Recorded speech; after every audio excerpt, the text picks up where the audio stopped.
Hey there, I'm Lee Ullman here with some big news from the National Young Farmers Coalition. We're partnering with Heritage Radio Network on a special season of The Farm Report. It's all about what's happening with the Farm Bill and how it impacts farmers and eaters. I am growing diversified vegetables on land that's been in our family for 150 years. And so with the pandemic, gentrification, property values going up, we had to sell the land and we lost it. Join us as we uncover the untold stories behind this massive piece of legislation that shapes how we grow our food, what we eat, and so much more. The problems we have had, those are things that come from earlier Farm Bill and USDA policy, right? Like Earl Butz, get big or get out. You know, it's my responsibility to know not only what I'm eating, but then like how that all came to be. And realize like, wow, like this piece of legislation, all this money, like it's technically something that I support as a taxpayer. While Congress debates the next Farm Bill, this is not just an invitation to listen. It's a call to action. Be part of the conversation. Subscribe to the Farm Report on Heritage Radio Network, wherever you listen to podcasts. This piece was brought to you by Roberta's, robertaspizza.com. You're listening to Heritage Radio Network. We're a member-supported podcast network broadcasting over 35 weekly shows live from Bushwick, Brooklyn. This year, we're celebrating 10 years of food radio. For the past decade, we've been taking you behind the scenes of farms, restaurants, breweries, school cafeterias, and more. It's been 10 years, and we're just getting started. Find us at heritageradionetwork.org. Hello, and welcome to Snacky Tunes. I am one half your host, Greg Bresnitz. And what I believe is our 8th annual Food Trend Show, we have Michael Whiteman in studio to talk about all things 2019. We touch upon rising menu costs, getting sweet on sour, and this year's 2019 buzzwords. So sit back, relax, and here's another episode of Snacky Tunes. We talk about food, we talk about music, with musical dudes, finger on the pulse, Snacky Tunes. Hello and welcome to Snacky Tunes. I'm one half your host, Greg Bresnitz, sitting across from Michael Whiteman. Our 8th year together. Our 8th year together. We're going steady. I mean, we're officially this is officially a thing. I know people will talk. They will say things. Thank you again for writing such a wonderful trend report. It is a joy to read every year. It is our cheat sheet. We sound super educated for all the dinner parties to come. Well, I've discovered that you're my audience of one. Oh well, there's 2 of us. Darren's just out in LA. So we're gonna start at the beginning.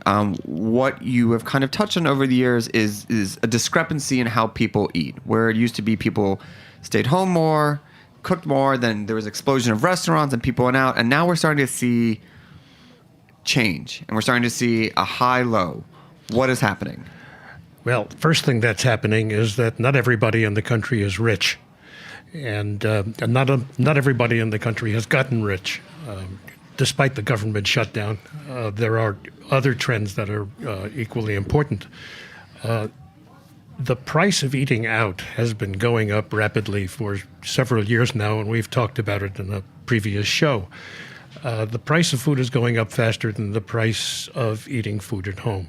So at some point, when the pocketbook begins to pinch, you look at how much it's going to cost to go out and how much it's going to cost to pick up food at Kroger and bring it home. And the answer is that more and more people are bringing food home. The fact of the matter is that statistics show that about half of our food dollar is spent on food away from home. That's it's a shaky statistic, because the fact of the matter is that about 80% of the meals in the country are eaten at home. Right. Okay, so the swing has to do with the fact that it's much more expensive to eat out. And the big cost right now is not how much a pound of hamburger meat costs. The big cost difference right now for the restaurant industry is the cost of labor. Right. I mean, for those who have not been paying attention, the average minimum wage is going up in major cities, and other cities have either followed suit or are in trend in the next few years or 3 to 5 years to also hit a 15 or a common or something similar, depending on the market in the city that they're in. Well, Amazon all by itself has set the national minimum wage rate. Amazon has announced they're going to be paying $15 an hour this year. Walmart just announced that its truck drivers will be getting close to $90 an hour because there is a labor shortage. If you look at a restaurant and then look at a supermarket, in a restaurant you see lots of people. In a supermarket, go find somebody to tell you where the canned peas are.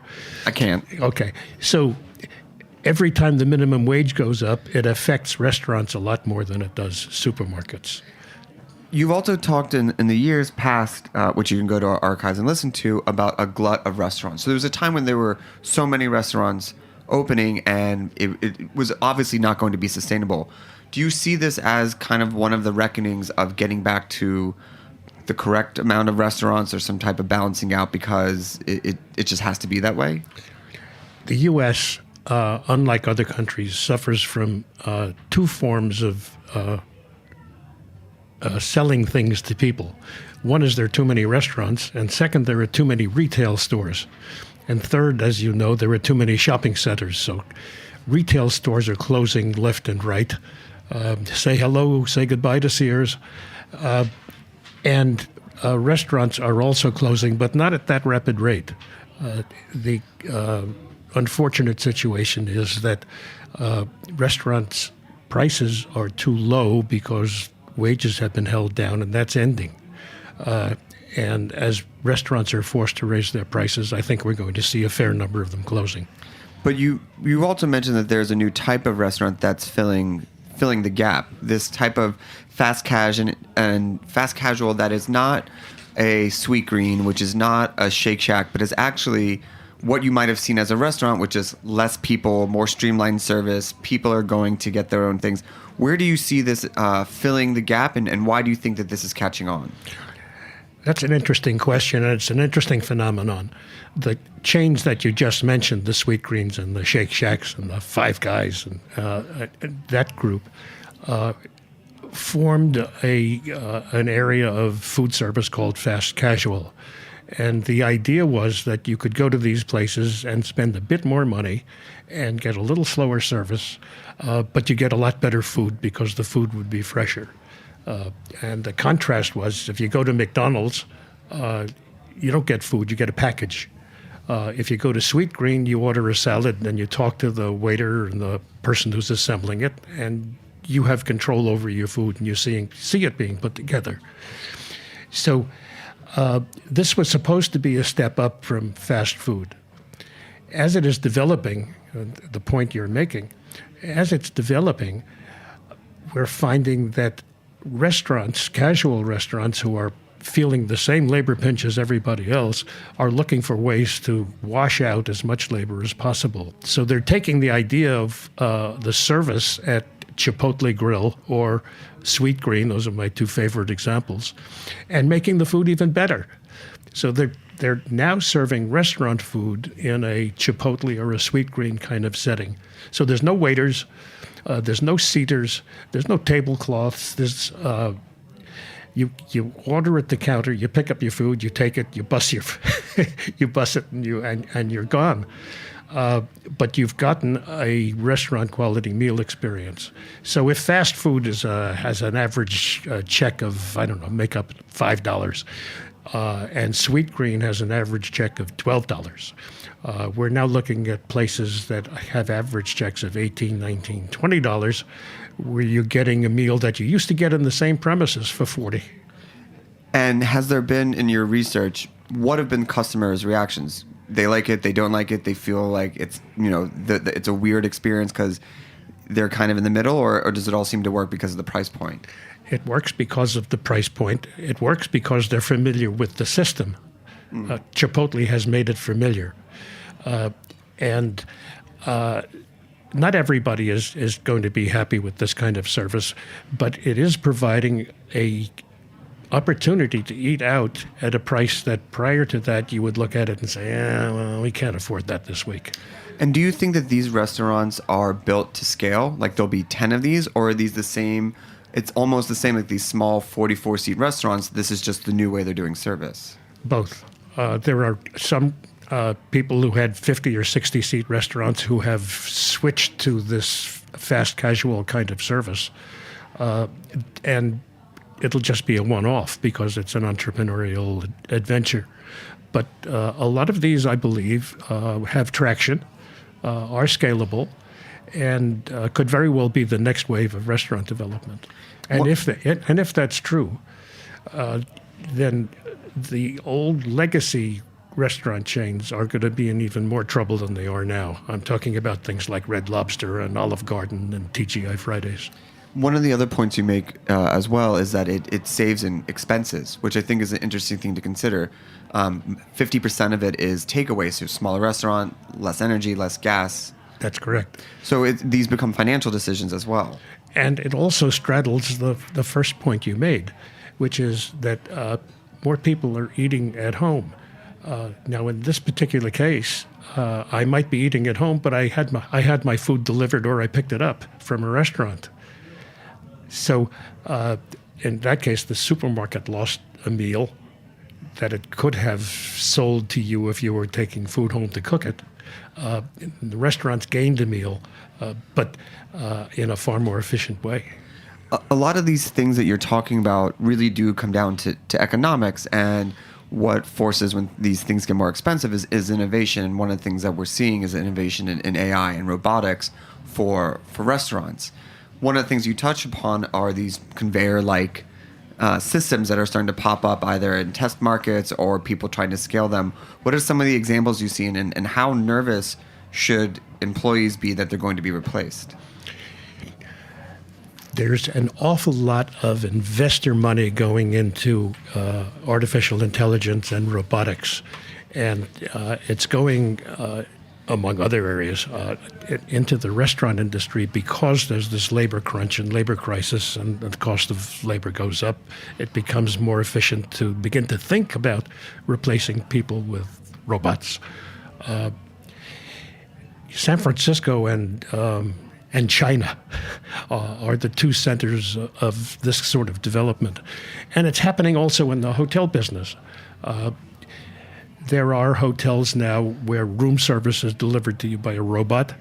There are hotels where there's nobody at the front desk except people-looking robots, avatars, to check you in. And sometimes there's a backup human being just in case something goes wrong. But if you think about your own experience in checking into a hotel, you went online, you pressed a button, you got a reservation. You came to the hotel, there's a kiosk over there in the corner, and you punch your name in and you wave your hand at it, and your room key comes out. And so far you haven't touched a person. Restaurants are more complicated than that because you have to make a hamburger. You have to put lettuce and tomato on toast the bun. But people are inventing systems that will automate this process. There's a kiosk on the sidewalk in San Francisco where you walk up and tell it what you want in the way of your coffee in the morning, and a robot makes it. You want a latte? It makes a latte. You want a double espresso? It'll make a double espresso. Not only that, it'll clean the counter after you've picked up your coffee and wiped some of the spill up. Well, you mentioned that, and you also mentioned Creator, which makes burgers and has 350 sensors and 20 computers. Is it any good? Does it taste right? Is anyone checking for quality? Is it just like approximating quality and approximating taste? This is a machine that's about 30 feet long, and it has a bunch of cylindrical tubes. All tubes are cylindrical. Yeah. It has a bunch of transparent tubes, and in those tubes are tomatoes, cheese, hamburger meat. And when you walk up to a kiosk and you say, I want a medium rare hamburger and I want it with lettuce, tomato, and Korean barbecue sauce. And you punch all that into the system and the machine will slice a bun, toast the bun, grind the meat, grill it, slice the tomato fresh, put it on the meat, put the meat on the bun, put the sauce on it, the whole thing. yeah, it tastes like a hamburger. Yeah. But I mean, I'm just so curious. I mean, again, if it's conveyor food in the same way that McDonald's or Burger King is, I'm sure it's of a certain quality, but you have to wonder, if it all switches over to that, does it then just become a game of telephone where no one cooks a hamburger anymore, and it's just like what someone told someone hamburgers tasted like, and now it's just an algorithm. To kind of bring this back full circle, where you said people are staying home more, cooking more, one of the trends that arose over the years of the show is the meal kit and the at-home kit, where there's now maybe 150, 200 different ones for every paleo, vegan, vegetarian, carnivore. Yes. How are they doing? Lousy. It's a business where it's somewhere between difficult and impossible to make money. And part of that has to do with logistics.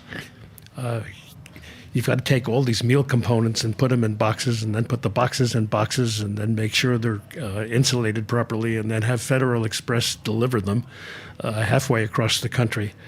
And then when you get home, you got all this cardboard that you have to get rid of. Most of the meal kit companies are losing lots of money. Some have gone under.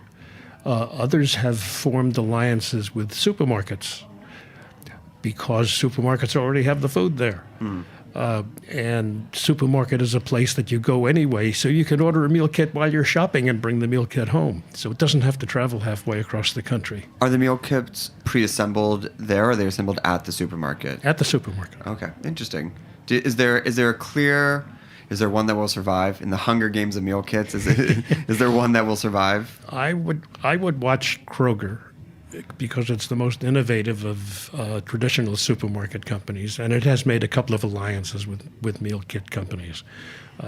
I suspect that the future of meal kits is not Federal Express. I think it's going to be a function of the supermarkets. Right where food always was. Which it always was. And there are some restaurants that are just tiptoeing into this sort of business. If I go to a restaurant and I pay them for a meal kit, I think that would be a bridge too far. Changing topics, you always bring up new flavors and new places that people are bringing food from. So let's start with food from the stands. Kazakhstan, Tajikistan. My Uncle Stan. Uzbekistan. What is the flavor profile? Why is that making headway in the States? And what are some of the standout dishes? Okay, the first is a bigger why. Most of the ethnic food that we eat in this country that is the result of migration. So after the Vietnam War, there were huge numbers of Vietnamese and people from what we used to call Indochina who migrated to this country for safety reasons. And they began cooking for themselves, as all immigrant groups have, and then their food spilled out beyond their neighborhood borders, and suddenly we've become expert on purple basil and bird chilies. And the same is true with Mexican food, and the same was true with the Jewish deli. So with the breakup of the Soviet Union, because all of these stands were part of the Soviet Union, with the breakup of the Soviet Union and lots of turmoil in that part of the world, we've seen a lot of immigration of people from Uzbekistan and Kazakhstan and all the other stands. And they're bringing their food with them. You see it most in Los Angeles, and then there's this obscure place called Brooklyn, where there are any number of Uzbeki restaurants opening. It used to be lumped into Middle East Turkish cuisine, and we think of things like kebabs as being the most familiar of the food. But these guys have their own versions and flavor profiles, and the part that I'm interested in is they do a lot of organ meats. They do miraculous things with liver. Liver, I would never eat liver, but you would. I would. You would. I would. We're Jewish. We grew up eating liver. Yeah, I know, and we will. Yeah. but also with vast amount of herbs, tarragon, basil, parsley, cilantro, spinach is an herb, are used with a much heavier hand than we're accustomed to. So the flavor profile changes enormously. And a few years back, when you talked about the globe on a plate, I think that you see people just their palates have been exposed to so much they want these new flavors. Their tongues are tired of the same thing over and over again. So when you get these combinations together, especially these stewed meats, the offals, all these combinations, it's different. It's new for them. It is, but in this case, it's not fusion cooking. Yeah. This is genuine ethnic cooking, and for the most part, they're still cooking for themselves. So if you can get to a real Uzbeki restaurant, it will taste like the food an Uzbeki person would eat, Uzbek. Do you think 50 years from now it'll be like Chinese restaurants where there's like the Americanized Uzbeki and then there's like the off menu that you could order, like how they used to cook it? I don't think it'll get that far, and there's a good reason for it. There are a lot more Chinese than there are Uzbeks.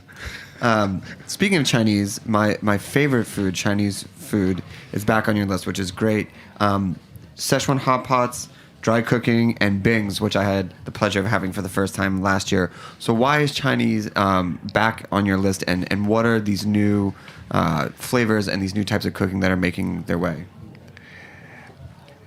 That's an interesting question. I don't know. I really don't know why Chinese has suddenly come back. Except that there is a vast number of contemporary Chinese people living in this country, whether as immigrants or as students. Enormous numbers of students, as they can tell you, at Harvard and Columbia. And NYU. And so these people are ready for a new wave of food, and they're not particularly keen on eating what we used to call Chinese American food.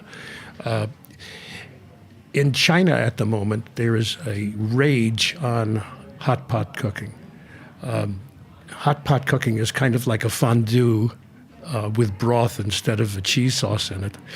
And you get an array of meats and vegetables, and you pick them up with your chopsticks, and you stick them in this broth and cook it to your desired doneness.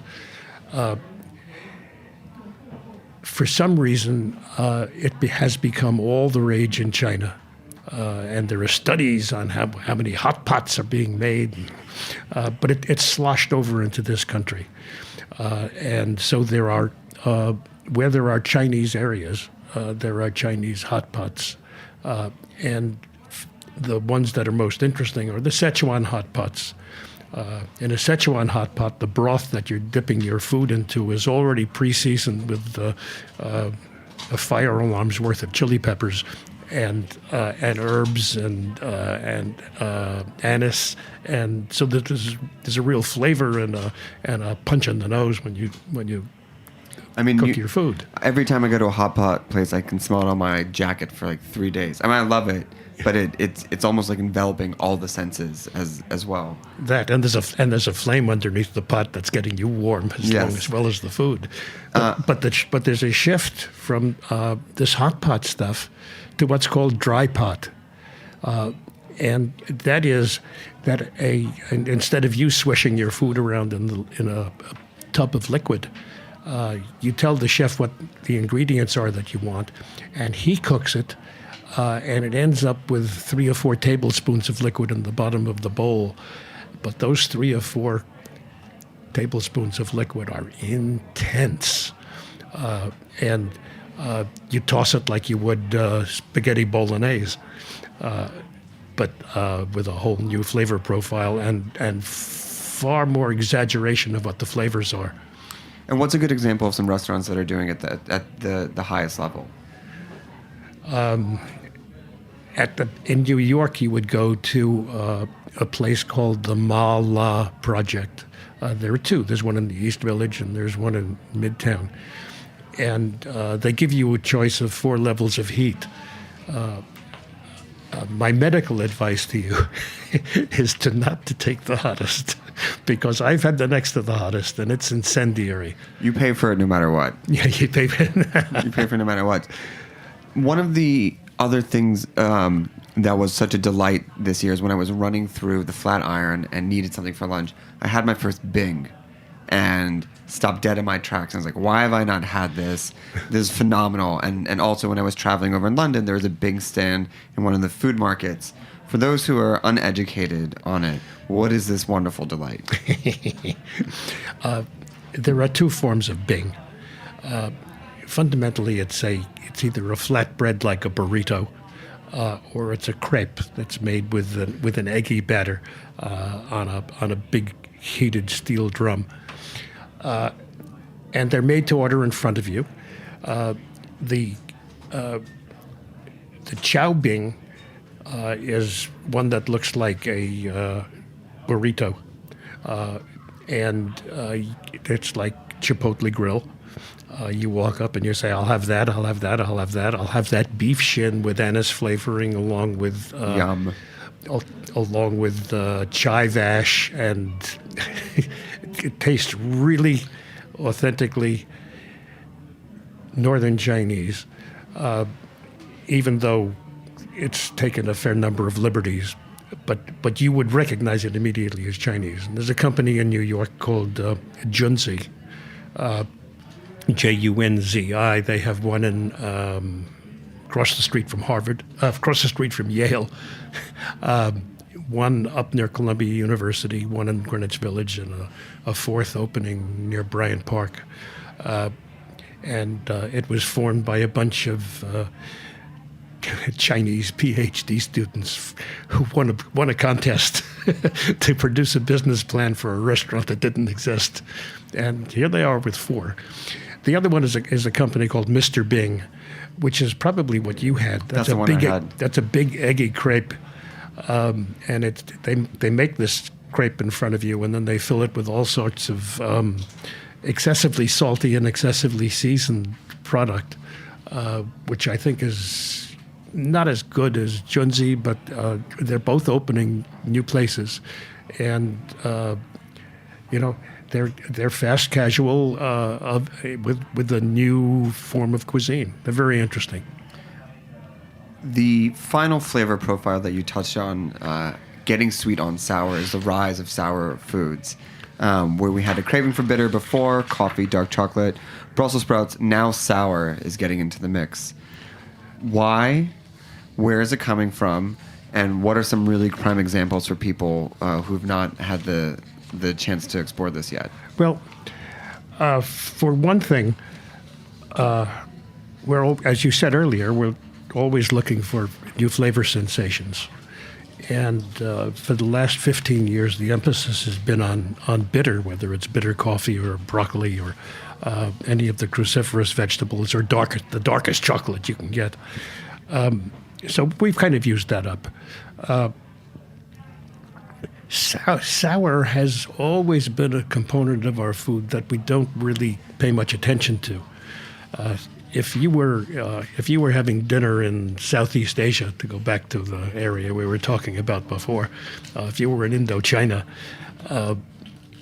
if you thought about it, you would pick up a lot of sour in the food you're eating, and it largely would come from citrus fruits.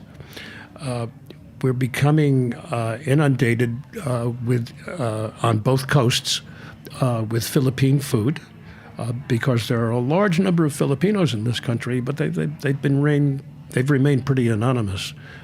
But like other ethnic groups, they're spilling over their borders, and Philippine cuisine is largely vinegar-based, and it's also largely citrus-based. So we're getting another dose of sour. And the same is true with, in a limited number, a group of authentically Iranian restaurants, because we're getting a lot of Iranians in this country. And their food, like the ones from the stands, is heavy on herbs and heavy on sour. What are some dishes that are prime examples of this that people might have had and not realize that it's falling into this trend? Oh, ceviche. Every time you've had ceviche, you've had raw fish in lime juice, and the flavoring is the lime. And if you go to a really good cocktail bar, you will find that the amount of sweetening in cocktails has been diminished, and the amount of fresh acidic fruits has been accentuated. I hate a sweet cocktail. Never liked them. Sugary sweet cocktail, not for me. You know, you're not an average American. No, I know. You're not even an American. I like a dark, bitter, Amaro-based cocktail. That's for me. So I welcome this sour trend. By the way, Korean food is also based on fermented food, and the most familiar of which is kimchi, which is as sour as all get out. We're going to take a quick break, throw to a mid-roll.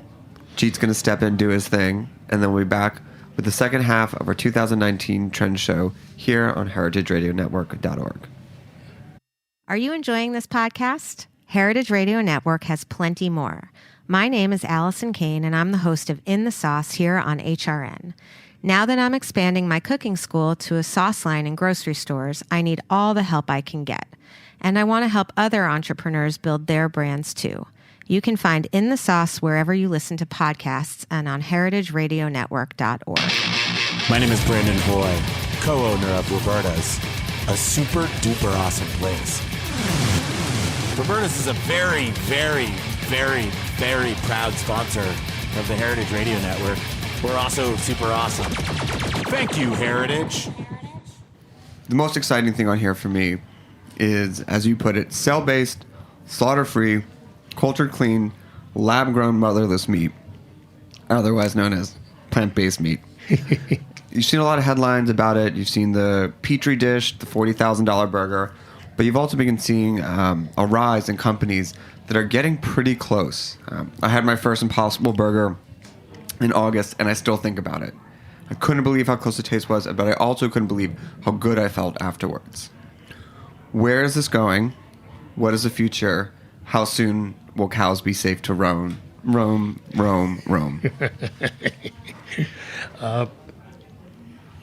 You touched on two different topics. One is the growth of plant-based meats, which we talked about last year. I said it was 2018's trend of the year, which indeed it turned out to be, except everybody's saying it's 2019, so I was a year ahead. That's the point of running a good trend report. I know, the hell with them. The second is what's called lab-grown meat, which I think is equally important to the plant-based meat substitutes that you've been getting, including your Impossible Burger, which is a meat substitute. It's a vegetable product that's been manipulated to a fairly well so that it tastes like a hamburger. It's pretty good. The idea of what we're calling it motherless meat is that you pluck a cell from a chicken or a cow, and you grow the cell in a laboratory under conditions that are more complex than you and I can ever understand. And eventually you get meat.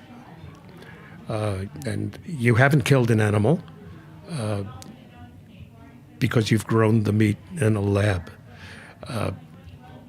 And there are companies in Europe, Israel, and the U.S. that are getting huge amounts of investor dollars and working on this. The first one to market is a what you would call, it looks like ground chicken. And it's being tested in a Kentucky Fried Chicken somewhere in England, but they won't tell you where. And all the rest of this is stuff that's coming down the pike, maybe this year or next year. It could be 15 years before they get something that tastes like a steak. But it could be 5 years that it looks like a steak, and the implications of this are profound. If you can grow meat to scale in laboratories from cells from animals and chicken, and by the way, people are doing it with fish too.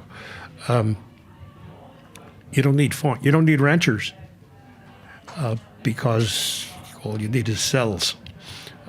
If you don't need ranchers, you don't need acres full of cows and pigs and chickens dropping their poop into the ground and polluting your streams, and also pooping up the air and filling the air full of global warming gases. So that's a big change. I mean, you can look at half of the country being turned back to forest. What people don't understand that red meat is one of the largest causes, and meat consumption itself, to climate change. That's correct. They think it's transportation, but it's really that, and also the sheer amount of energy. Now, do you have a sense of how much energy goes into growing lab-based meat versus growing a cow or raising pigs? There are estimates. I don't have them.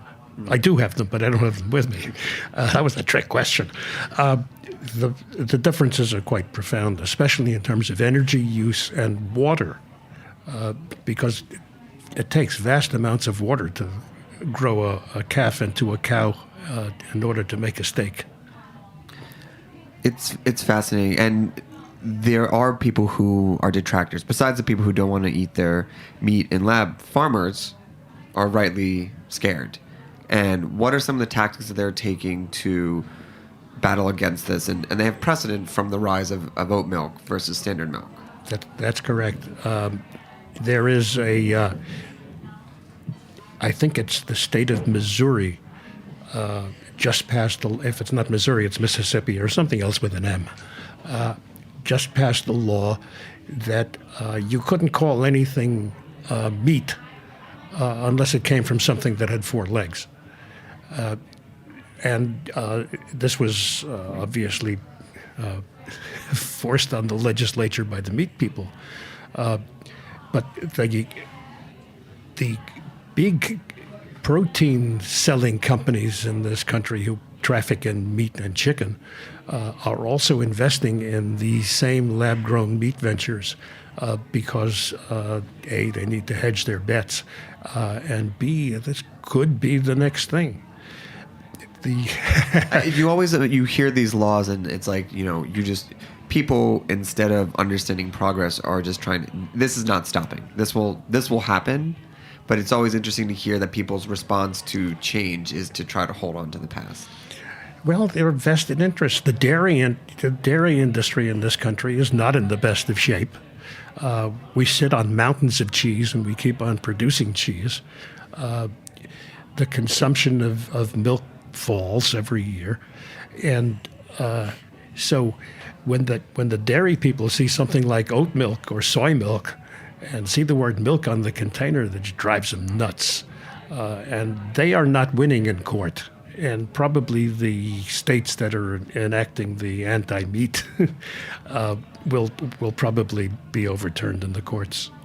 Speaking of losing customers, one of my favorite trends that you keep highlighting are the non-food businesses siphoning off restaurant customers. Restaurants are just in trouble.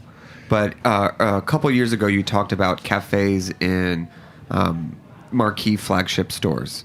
Like Ralph Lauren opened up the Polo Bar. This is an evolution of that, and I love that you touched on it and bring it up because it's interesting to see how people are trying to have this third place and continue to capture customers. So what's changed from what we talked about in the past? One of the liabilities of being in the restaurant business is that it's a very easy business to get into. Having said that, one of the problems facing the retail industry is that people are abandoning their stores in droves because you can shop at home and with a couple of clicks. So a lot of retail ventures are adding food to things like department stores and specialty stores, and adding coffee shops and third places, as you said, in order to provide a reason for somebody to come to a Ralph Lauren with a Polo restaurant. It's getting more interesting than that. There are a group of cinemas around the country, Nighthawk Cinema being one, and we have one here in Brooklyn, the Alamo Draft House, that are actually building restaurants into the cinemas, and they're providing the equivalent of room service to your seats. So the idea is that you can have a dinner and a movie without going out to first a dinner and then a movie, but you can do it all in the same place. And that's sucking away business from traditional restaurants. And how is the food quality? This is what I always come back to, is how is the food quality of these endeavors? Are they held to the same standards as if you were to go out to a restaurant, say Roberta's? Is the quality fine? And it's a little bit, you're like, well, I'm doing this, so I have this other thing, and kind of just solves thinking, where does it lie in that? And what standards do they tend to hold themselves to? Well, the food's kind of okay. And if you've had a hamburger or a bucket of fried chicken delivered to your seat in the movie theater and you're watching a good movie, you probably won't pay too much attention to the quality. But it's not just movie theaters. AT&T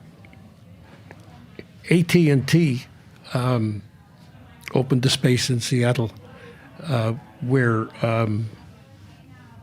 you can use it as if you would a Starbucks. You can come in, sit down, go online, order a phone if you want to, or not. But they're exposing you to the AT&T market, and the most interesting one to me is one of the bank companies that's pretty aggressive in this area, and they've opened several banks in places that used to be banks but don't need to be anymore because there's 6 ATM machines take the place of most of what the banking functions are. But you can come into the bank and there is a guy who will make a mortgage for you, or you can just do your banking. But you can sit and go to a coffee bar and have a croissant and coffee or a sandwich and coffee and open up your laptop, and it's like the Ace Hotel without a hotel. So because it's easy to get into this food business, we're seeing more and more people using food as a way to get people onto the premises and keep them there. By the way, it's impossible for a restaurant to start a bank. Right. So it just further encroaches on the thin margins of restaurants. Correct. We're going to go into my favorite part of the trend show, the buzzwords. There's a lot of them this year. Some of them I don't know. We'll start off. We're just going to go all over this. For those who have it, we can follow along. Let's go for Kalamandan. Kalamandan is a very sour citrus fruit from Southeast Asia. You find it in the same places we were talking about before. You find it in Philippine cuisine, where it's a souring agent, and you find it in what used to be called Indochina. You will see it on menus. Sometimes it's called calamansi, sometimes it's called kalamandan, and it's generally in upscale places. But we're seeing more of it. Oat milk craze. Can't keep it stocked to the Whole Foods. It's insane. Don't ask me why. I can tell it tastes delicious. I think that's why. I think it's the first non-dairy milk that actually tastes good. And it also has the psychological advantage that oats are good for you even before you picked up the container of oat milk. No, it's really sweeping away a lot of other milk substitutes. Duck and chicken liver preparations in restaurants that people trust. Was that happening in places where people didn't trust? No. You really have to trust somebody in a restaurant with a good chef to serve you things like liver or other organ meats. At the same time, most people who order those are self-selecting in terms of the restaurants that they choose to patronize. So I guess it's a class thing too. Khachapuri catching on? Which one? Khachapuri? Oh, Khachapuri. You know, I should explain what Khachapuri is. Please. It's a form of calzone, except that it's open on the top, and it's shaped like your bedroom slipper. Or put it another way around, it looks like an oversized Danish pastry, but it's not filled with sweet stuff. It's filled with cheeses and meats. And it's largely a Turkish dish. I saw it first in Australia about a dozen years ago. And, you know, you asked me last year, how do I keep track of these trends? And I said, you find something and you stick it in a file and watch. So you saw this how many years ago? About a dozen. Okay. You have to have patience to be a forecaster. It's eye-catching. You can eat it with a knife and fork, or you can pick it up like a big slice of pizza. And because it's eye-catching, it's suddenly catching on in fast casual places and casual restaurants. I haven't seen it in TGI Fridays yet, but it's coming. TGI Fridays might not be around for much longer, according to your trends. Asian pastry / sandwich shops. Yeah. We have several in New York. There's a flock of Korean pastry sandwich shops around Atlanta for some reason. And there's a vast amount of them in San Gabriel outside Los Angeles, where there's a big slew of Chinese restaurants. They are going after two markets. They're going after the people who want a snack or a sandwich and are tired of ham and cheese. And they're going after people who want a dessert and snack and coffee. The sandwich that's lighting everybody up this year is called katsu, which is nothing more than a chicken cutlet or a meat cutlet with panko breading. But it's that presentation with the no crusts, and it looks really good on Instagram. And it goes on a slice of very fluffy bread with no crust, and a piquant kind of dressing and a bit of slaw. And it became the rage because somebody in London and a couple of people in the U.S. were selling filet mignon or Wagyu beef katsu sandwiches for $180 a throw. Okay, a lot of people don't go out every day for a $180 katsu meat sandwich, but it put the concept on the map. Hard seltzer. Hard seltzer, yes.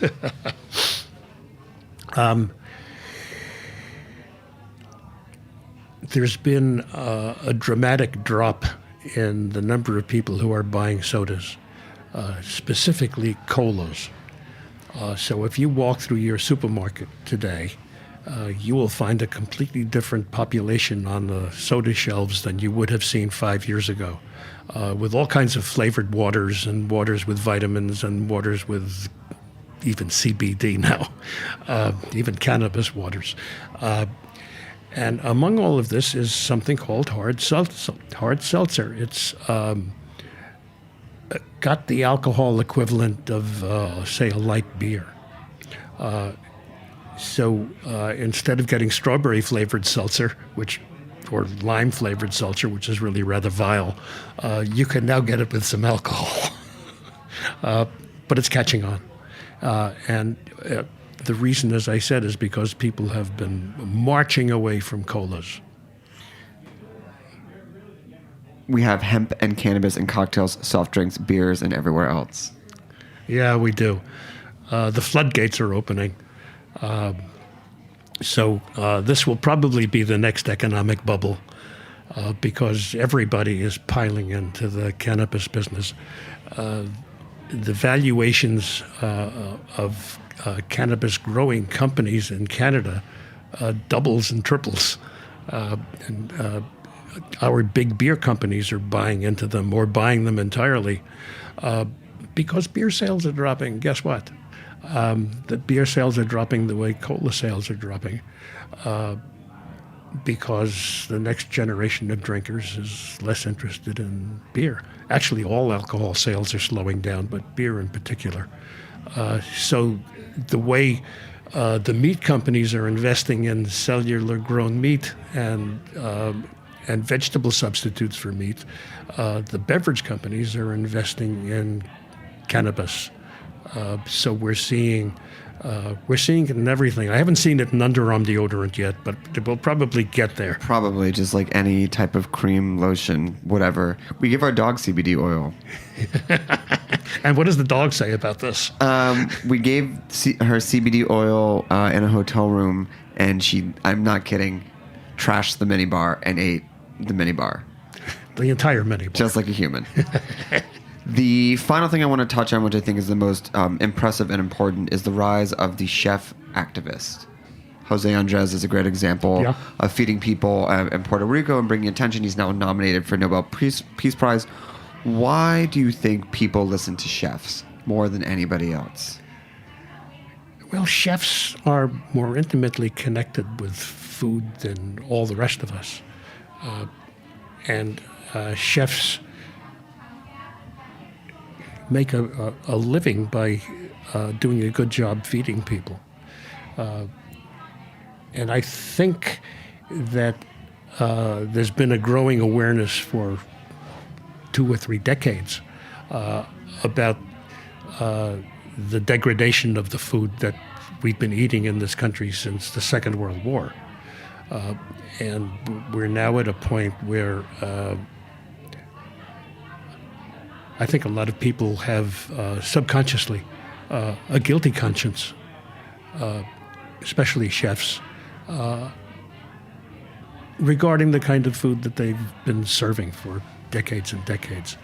And because they're so close to food, I think the awareness factor is more acute in the restaurant world than anywhere else, especially when you look at the discrepancy between incomes and how people on the lower end of the income scale are forced to eat. And, you know, Donald Trump has been an impetus behind some of this too.